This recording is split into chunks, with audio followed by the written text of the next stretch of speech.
Update to some breaking news that we first told you about this morning. A Wagoner family is now demanding answers in a shooting death of one of their own by Wagoner police. This as the OSBI investigates the circumstances surrounding that shooting. 2 Works for You anchor Max Resnick is joining us live now from Wagoner after speaking with the man's family and Wagoner's police chief. Max. Daniel, tonight, good morning. Wagoner Police Chief Bob Haley says his officer fired on the suspect after a confrontation following a chase that started and ended in this area. The suspect's uncle, distraught by the shooting, says it was not justified. You got the kid out of his vehicle. There's 15 cops around, and you say he makes a threatening gesture. There's no weapon of any kind, so you shoot him? Like 15 cops can't take down one kid? More questions than answers for the family of 25-year-old Andrew Henson. Wagoner police say there's more to Monday night's story. Suspect exited the vehicle. Our officer also exited his vehicle. There was a brief confrontation where the officer shot the suspect. Shortly before midnight Monday, a Wagoner County Sheriff's deputy stopped Henson for a traffic violation at Southwest 13th Street and South Polk Avenue. OSBI reports the deputy found Henson had a felony warrant for burglary out of Mississippi.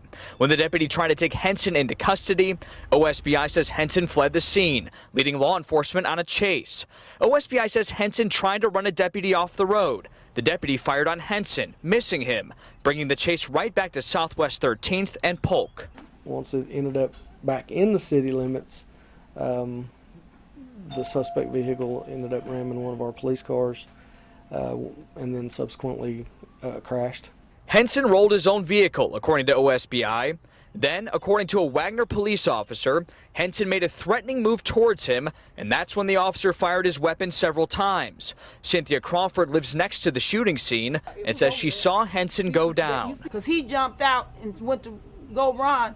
And as soon as he get ready to go run, that's when he got shot.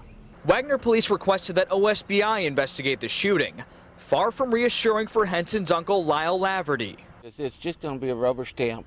They're not going to do nothing. Justified.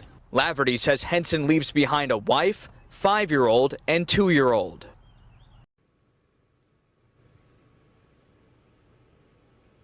And OSBI says this morning that they could not elaborate on the threatening gesture made by Henson. Neither could Wagoner police. They also couldn't say if he was armed when this happened. As for the officer, that officer's on paid administrative leave. OSBI says this investigation could take months. Live in Wagoner, Max Resnick, 2 Works for You.